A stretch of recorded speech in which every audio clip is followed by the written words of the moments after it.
Tus tarjetas Pacificard, débito y crédito cuentan con tecnología contactless que te acerca lo que te gusta sin contacto para que compres de manera rápida y segura en establecimientos como comida rápida, boutiques, tecnología, electrodomésticos, restaurantes y más. Pacificard, historias que vivir. Banco del Pacífico.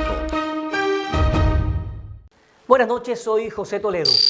Durante más de 17 años he realizado muchas coberturas en diferentes momentos de la historia de Colombia, un país extraordinario, megadiverso, pero que ha sido duramente marcado por la violencia, el secuestro, el narcotráfico. Sin embargo, la mayoría de su gente es amable y trabajadora, con un enorme optimismo y esperanza. Es esa gente la que quiere la paz. Pero para lograr aquello, el camino está plagado de obstáculos. Les presentaremos una serie especial de programas periodísticos con entrevistas exclusivas a muchos protagonistas de este conflicto que ya lleva más de 5 décadas y que ha provocado más de 6 millones de víctimas. Bienvenidos a mis apuntes sobre la paz en Colombia. Y al que se han adherido otra cantidad de movimientos revolucionarios. Queremos construir una nueva Colombia, rediseñarla y así ver un dibujo de una Colombia que sea posible para todos. El poder oscuro criminal del narcotráfico. Hay que hacer las paces con el Estado, con la Constitución.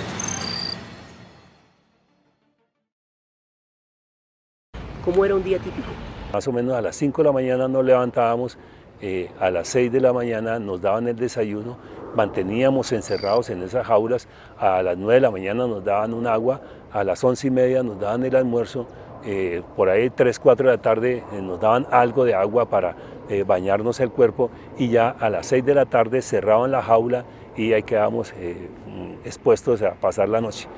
Ahora, en los tiempos en los cuales había marchas que teníamos que transitar por la selva, especialmente cuando el tiempo del presidente Uribe, que comienza la acción del Plan Colombia, que fue internarnos en la selva, entonces teníamos cadenas atados al cuello, aparte de eso muchas veces en los pies o cordeles en las manos, y nos desplazábamos en jornadas de marcha caminando 3, 4, 5, 8, 10 horas o más. Pero el dramático caso del general Luis Mendieta lamentablemente no es el único. Colombia ha soportado la guerra entre pueblo contra pueblo desde hace casi 6 décadas. Muchos politólogos, expertos, sociólogos e historiadores coinciden en que el 9 de abril de 1948, día en que asesinaron a Jorge Eliezer Gaitán, se dio inicio a la escalada de violencia en Colombia. Pero ¿quiénes fueron los autores intelectuales del crimen a este líder popular? Nunca se supo. Al asesino material lo capturaron mientras huía de la escena del magnicidio y lo ajusticiaron. El único testigo que podía haber revelado el secreto murió a golpes, un joven llamado Juan Roa. Hasta hoy, el crimen de Jorge Eliezer Gaitán está en la impunidad. Gaitán era la voz del pueblo, que soñaba con un país más justo, con clases sociales menos desiguales y con oportunidades. Sin duda, en las elecciones de 1948, Jorge Eliezer habría sido elegido presidente. A partir de aquel hecho de sangre, los gaitanistas se tomaron Bogotá y cometieron una interminable ola de violencia exigiendo la caída del entonces presidente Ospina Pérez. Se desencadenaron los peores enfrentamientos entre la Guardia Presidencial y quienes se querían tomar el palacio. Este episodio fue conocido como el Bogotazo. Colombia nunca más sería igual. Se inició entonces una década de violencia extrema en todo el país, con los crímenes más crueles.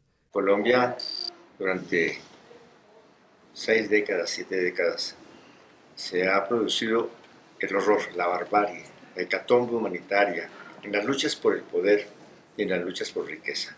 Colombia se ha destacado selectivamente un cierto tipo de crímenes y otros se han silenciado, ocultado, sobre los otros ha pesado el silencio. Aquí aparece simplemente la guerrilla como responsable de muchos crímenes y efectivamente la guerrilla ha cometido hechos muy graves, Pero por otra parte el Estado, las fuerzas militares, los paramilitares que han sembrado el terror en regiones enteras del país, han pasado un poco a la sombra. En Colombia hay 7 millones de víctimas y de esas 7 millones de personas, de cada 10 de ellas, hay 6 personas que son campesinos. Desde niño me han perseguido, pero no me han podido matar. Me siento muy orgulloso de ser miembro de la FARC. Me siento muy orgulloso de ser miembro de la FARC. El origen de la guerrilla empieza en la década de los 60, según varios historiadores, como resistencia a la represión del campo. En junio de 1964, entonces ya creamos un programa en el que se dio a conocer a toda la opinión pública y al que se han adherido otra cantidad de movimientos revolucionarios y están de acuerdo y seguimos luchando por ese programa, todos en conjunto.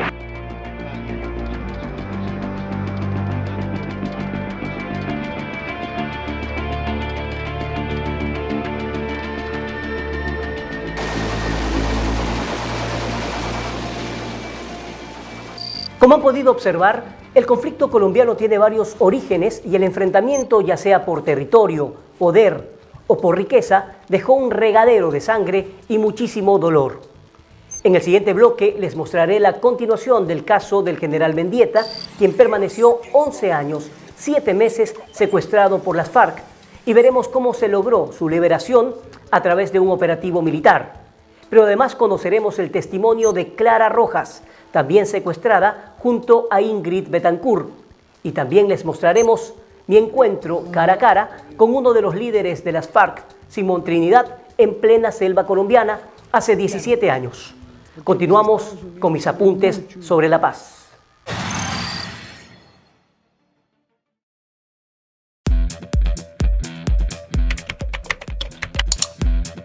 Ahora, más rápidos, más dinámicos, más interactivos. Y desde Bogotá, Colombia, les saludo. Bienvenidos a Somos Capaces. La noticia al minuto en nuestra plataforma digital. De momento, ¿cómo estás, José? Allá en Colombia, ¿cómo amanece Colombia? RTW24. Periodismo investigativo con resultados inmediatos. Hay que hacer las paces con el Estado, con la Constitución. Como hemos visto, el general Luis Mendieta fue secuestrado mientras cumplía con su deber en la población de Mitú. Su vida se convirtió en un infierno.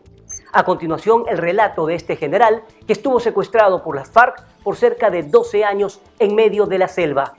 Además, conocerán el testimonio exclusivo de Clara Rojas, quien permaneció 6 años en manos del grupo guerrillero junto a Ingrid Betancourt en uno de los casos más dramáticos de la historia colombiana.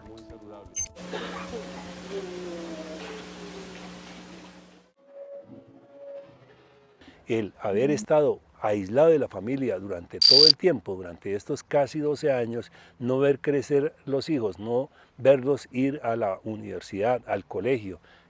Cuando me secuestraron ellos estaban jóvenes de 12, casi 14 años y al regresar ya eran profesionales, ya la hija había terminado su universidad y el hijo le faltaba un semestre para terminar derecho, pero él también, debido a ese drama que se vivió, inició a estudiar medicina y le tocó abandonarla precisamente porque se estaban vulnerando los derechos de los secuestrados. Podrán observar que hasta la fecha sigo sobreviviendo. En el diario vivir, Dios, pienso, nos sigue acompañando, nos sigue llevando de su mano a soportar estos momentos tan difíciles. Las secuelas del secuestro son inevitables y profundas. En su departamento guarda en el baúl de los recuerdos algunas pertenencias que conserva de aquellos años de cautiverio. Que era la bolsa donde yo mantenía los recuerdos especialmente de mi familia. En las primeras pruebas de supervivencia que me envió mi familia, me envió esta fotografía que fue enviada en una camiseta, lo tanto la despegué y este fue el recuerdo de mi familia que me acompañó durante todos los años. Yo por la mañana veía la foto, los saludaba y por la tarde me despedía de ellos. Diríamos que este fue el alimento, el soporte precisamente para aguantar, resistir y, como siempre lo digo, de pedirle a Dios que algún día me permitiera como recompensa, como premio, encontrarme con mi familia, encontrarme con ellos, darles el abrazo y el beso, y a Dios gracias me lo permitió. Y cartas que no pudieron salir, por ejemplo esta Selva de Colombia, febrero 11 del 2008, lo dirijo a mi esposa y a mis 2 hijos. Amada esposa, amados hijos, reciban infinitos besos y abrazos, deseando de todo corazón todos se encuentren bien. Como pude escribir otras líneas, me referiré a los mensajes escuchados en los últimos días y otros aspectos que quedaron pendientes. La cantidad de medallas recibidas en cumplimiento de su deber y en defensa de la población demuestran su patriotismo, y así también provoca sensaciones encontradas esta escultura tallada en madera con su imagen. El torso desnudo y sendas cadenas que lo envuelven por el cuello y sus manos son un permanente recuerdo de su década perdida en la selva. Esta es una obra que hizo el escultor Víctor Toro. Él es de Pasto, capital de Nariño. ¿Qué representa? Él me dijo que tan pronto vio unas pruebas de supervivencia en nosotros, él se imaginó que yo estaba así y comenzó a hacer esta obra en un tronco de madera que consiguió. Por lo tanto, para tratar esta madera y hacer toda esta talla duró varios años. Si estamos hablando de un proceso de paz, también estamos hablando de un proceso de perdón. ¿Usted ha podido perdonar a las FARC? El perdón es un don espiritual primero, y segundo es en cada una de las personas. Yo desde que estaba en cautiverio hice mi catarsis, hice casi que una comunión, si es del término, con Dios, con la Virgen, unos aspectos místicos. Por lo tanto allí pienso que limpié mi corazón, limpié mi alma, y por lo tanto hasta hoy en día lo que hago es agradecerle a Dios por cada día que me permite vivir y disfrutar mi familia, disfrutar todas las cosas que me llegan permanentemente. Entonces esa es mi actitud hacia la vida. El perdón es un valor humano que no todos pueden experimentar. Sin embargo, para encontrar la paz interior es fundamental. Clara Rojas lo define bien en su libro escrito meses después de su liberación, tras casi 7 años de secuestro junto a Ingrid Betancourt. En la página 247 menciona: si pretendo seguir adelante y volver a tener una vida plena, necesito perdonar de corazón a todos los que me causaron tanto daño. Eso es algo que hago convencida de que no quiero seguir cargando con ese pesado lastre de dolor. Y yo creo que es lo mejor que me ha pasado, ¿sí? Le doy gracias a Dios porque yo no soy de las personas que salí con bronca con las FARC. No, yo pues entiendo la situación en que están, pero no tengo pues la cosa visceral de odio y resentimiento y rencor. ¿Cómo lo puedo hacer? Pues yo se lo debo a Dios, porque ¿de dónde saca usted esa fuerza para tratar de pasar lo impasable, ¿sí? De soportar lo insoportable, ¿sí? Pues es como una cosa que le viene a uno de Dios, por eso le doy gracias. Clara Rojas y el general Mendieta coincidieron en una de las cárceles de la selva, como lo recuerda el general Mendieta. Escuchamos por noticias que había sido secuestrada Ingrid Betancourt y Clara Rojas. Fueron pasando los meses y yo calculo más o menos unos 2-3 meses, y es allí cuando entonces a una de las jaulas de concentración que llegamos, vimos una nueva jaula, y vimos que llegó Ingrid Betancourt, Clara Rojas y otros dirigentes políticos que estaban secuestrados. Quedaron 10 en una jaula a continuación de la jaula en la cual estábamos nosotros. Meses antes del secuestro de Ingrid Betancourt y Clara Rojas, el gobierno del entonces presidente Andrés Pastrana intentaba un proceso de paz con las FARC. Hace 17 años, en San Vicente del Caguán, zona entonces desmilitarizada que era totalmente controlada por las FARC, representantes del gobierno, la sociedad civil y del secretariado de las FARC se reunieron en un nuevo intento que después de algunos meses simplemente fracasó. Eran tiempos muy difíciles para Colombia. Quería conocer de primera mano y con el testimonio de los protagonistas de esos diálogos lo que ocurría, y sobre todo buscaba la oportunidad para preguntarle a los jefes de las FARC las razones de su accionar, entre otras cosas. Allí conocí a Simón Trinidad, uno de los miembros más importantes e influyentes del secretariado de las FARC y vocero en esos diálogos de paz con el gobierno.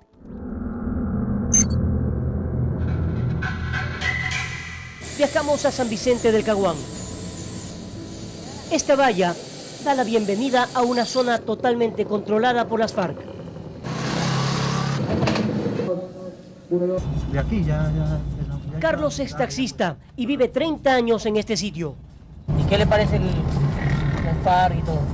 Pues eso es como todo. Si uno se mete con alguien, lo tiene que ver, pero uno se mete con nadie, en todas partes vive. Los pozos quedan a 28 kilómetros de San Vicente. Allí es donde se realizan los diálogos de paz. Nos recibió el primer retén guerrillero. Es su ley. Si quieren, pasamos. Y si no, no. Bueno, vamos a ir a los pozos. Nos están recibiendo, nos están esperando allá. Sigan. Bueno. Sigan. Vea lo que estamos haciendo ya.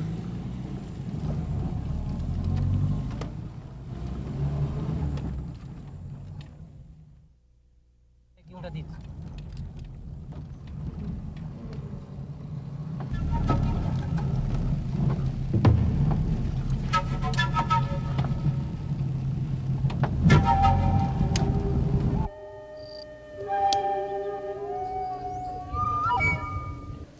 Buenos días. Buenos días. ¿Qué ha habido? ¿Cómo está?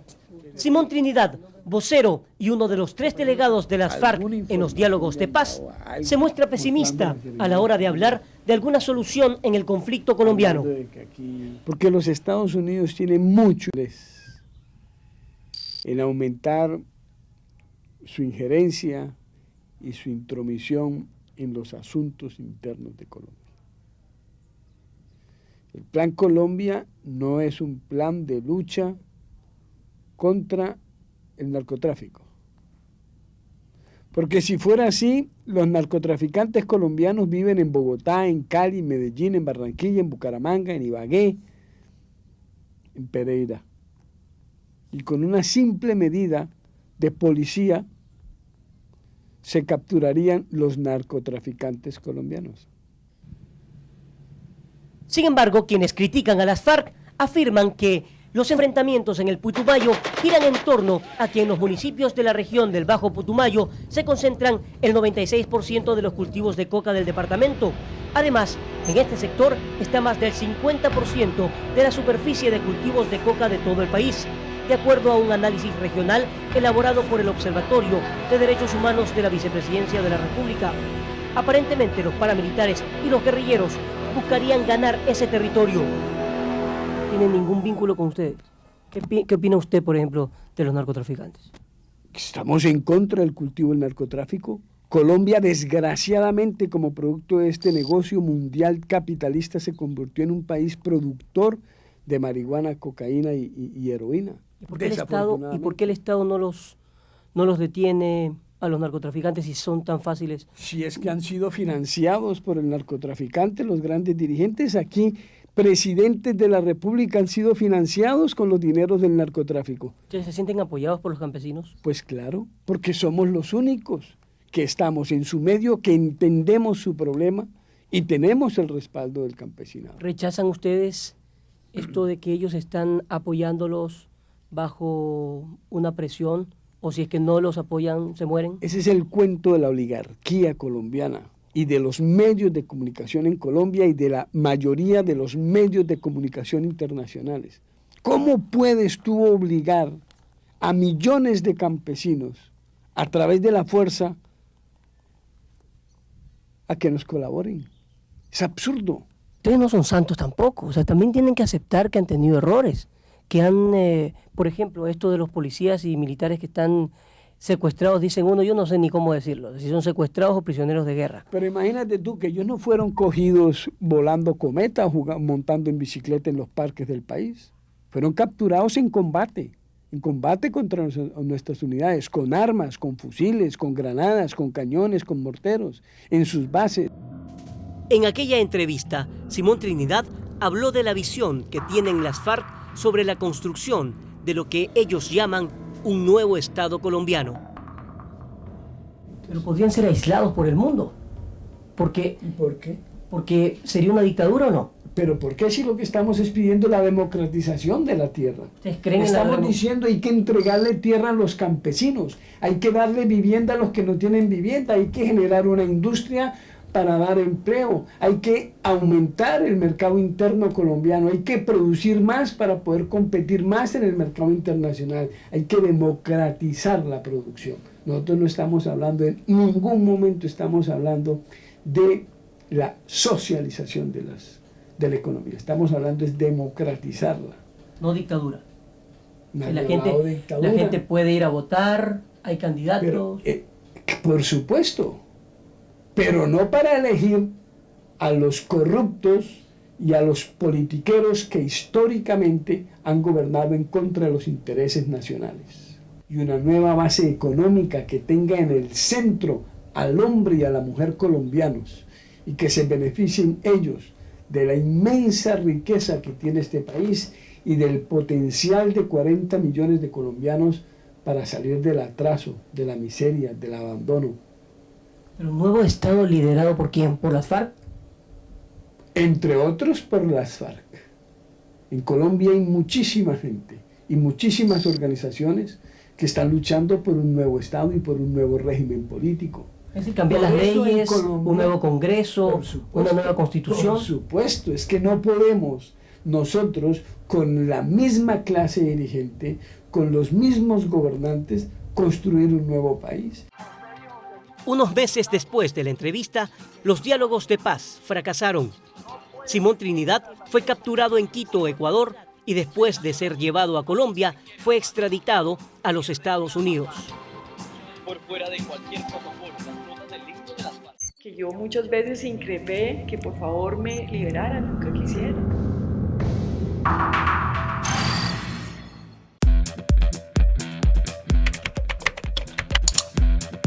Ahora, más rápidos, más dinámicos, más interactivos. Y desde Bogotá, Colombia, les saludo. Bienvenidos a Somos Capaces. La noticia al minuto en nuestra plataforma digital. De momento, ¿cómo estás, José? Allá en Colombia, ¿cómo amanece Colombia? RTW 24. Periodismo investigativo con resultados inmediatos. Hoy en día, Simón Trinidad, pese a estar detenido, continúa cumpliendo un papel fundamental en los diálogos de paz que se llevan a cabo en La Habana, Cuba. Y es que las FARC han exigido que para que se logre la paz definitiva, los Estados Unidos deben entregar a la justicia colombiana a Simón Trinidad para que vaya a las cárceles de su país. Algo que lo analizaremos en otro momento. Pero antes debemos explicar que en aquella época en que fracasaron los diálogos de paz, Colombia atravesaba momentos de gran tensión y en medio de ello la campaña política para suceder en el cargo al entonces presidente Pastrana. El 23 de febrero del 2002, la dirigente del Partido Verde Oxígeno y ex candidata presidencial independiente Ingrid Betancourt, junto a Clara Rojas, integrante del mismo partido, fueron secuestradas, cuyo caso dio la vuelta al mundo. ¿Qué pasó? Pues es un poco lo que contamos en el primer día. Nosotros estamos en campaña política y hay un hecho que preocupa al país. Y hay un alcalde de nuestro partido político que es de San Vicente del Caguán. Él nos llama y nos dice: el gobierno ha levantado la zona de distensión, por favor ustedes, ¿por qué no vienen? A ver, de alguna manera que como ya están volviendo las fuerzas militares en su conjunto muy fuerte, con su presencia, ustedes logran de alguna manera pues ayudar a la población civil. Nosotros de una manera ingenua pues fuimos, porque pues obviamente dos personas cómo pueden parar toda una situación. Y ese era el objetivo de nuestra visita. Fue desafortunado pues que nos secuestraran, porque ahora yo honestamente le digo, yo no pensé que nos fueran a secuestrar, porque la semana anterior, hace 8 días, las FARC había invitado a todos los candidatos a la presidencia, a la propia Ingrid, a una mesa y habían hablado como estar hablando nosotros aquí. Entonces, pues créame que en mi radar no me imaginaba yo que esta gente, después de que se ha sentado con una persona y ha hablado y y le ha escuchado sus propuestas y le ha propuesto cosas o le ha dicho que no le parece, pues vaya a considerarle objeto de secuestro a los 8 días siguientes. Eso fue lo que pasó, pues que las FARC no son ninguna perita en dulce, ni en ese momento ni lo son ahora. Entonces, pues esa es la realidad. Y tan es así que yo muchas veces increpé que por favor me liberaran, nunca quisieron. Los medios de todo el planeta llevaron a cabo reportajes de este secuestro y al poco tiempo 3 norteamericanos también cayeron en manos de las FARC, una vez que la avioneta en la que viajaban cayera en plena selva. Colombia era titular de primera página en los principales medios de Estados Unidos, América y Europa. Decenas de mensajes, marchas, opiniones de gobernantes se volcaron en búsqueda de la liberación de este grupo de personas. ¿Se hizo jugar? Nos intentamos varias veces, pero en la selva es muy difícil porque no es como aquí que usted sale y pregunta para dónde sale. Nosotros muy citadinas, ¿no? No, duro. Entonces, pues, eso es lo que yo le puedo decir, que es lo que usted seguramente habrá leído en el libro. Lo demás son especulaciones, de uno y otro lado. Ingrid Betancourt se había convertido en la insignia de los rehenes que durante 6 años, 4 meses estuvo en manos de las FARC. Pero cómo logró convertirse en la más importante de los secuestrados no fue solamente por haber sido la candidata a la presidencia de la República de Colombia, fue también el impacto mediático de su pedido a través de sus pruebas de vida que trascendieron a la prensa y luego al mundo entero. Sin duda alguna, las imágenes últimas desde la selva, donde prácticamente se la veía desconsolada, muy enferma, hicieron llorar a Colombia y al mundo. Más aún, la carta que envió Ingrid a su madre y que trascendió a la prensa. Estoy mamita cansada de sufrir. He sido o tratado de ser fuerte. Estos casi 6 años de cautiverio me han demostrado que no soy ni tan resistente, ni tan valiente, ni tan inteligente, ni tan fuerte como yo creía. He dado muchas batallas, he tratado de escaparme en varias oportunidades. He intentado mantener la esperanza como quien mantiene la cabeza fuera del agua. Pero mamita, ya me doy por vencida. Quisiera pensar que algún día saldré de aquí. Pero me doy cuenta que lo de los diputados, que tanto me ha dolido, me puede pasar en cualquier momento. Pienso que eso sería un alivio para todos. El mundo entero organizó marchas, sobre todo en Colombia y en Francia, pero mientras esto ocurría, el ejército colombiano preparaba silenciosamente el operativo más importante de su historia. Meses más tarde, Clara Rojas sería liberada luego de intensas negociaciones. El entonces presidente de Venezuela, Hugo Chávez, ahora fallecido, junto a la activista social colombiana Piedad Córdoba, lograron su liberación en un hecho que fue cubierto en directo por las principales cadenas mundiales. Colombia era nuevamente noticia, pero esta vez reconfortante y esperanzadora. Los dejo con un avance de lo que verán de mis apuntes sobre la paz en Colombia. Cuando me liberaron, las personas me empezaron a preguntar, oiga, ¿y usted por qué está bien? ¿Cómo es que está bien? Y bueno, pues yo conté simplemente mi historia, cómo había logrado superar todo aquello. Queremos construir una nueva Colombia, rediseñarla y así ver un dibujo de una Colombia que sea posible para todos. El poder oscuro y criminal del narcotráfico. Hay que hacer las paces con el Estado, con la Constitución.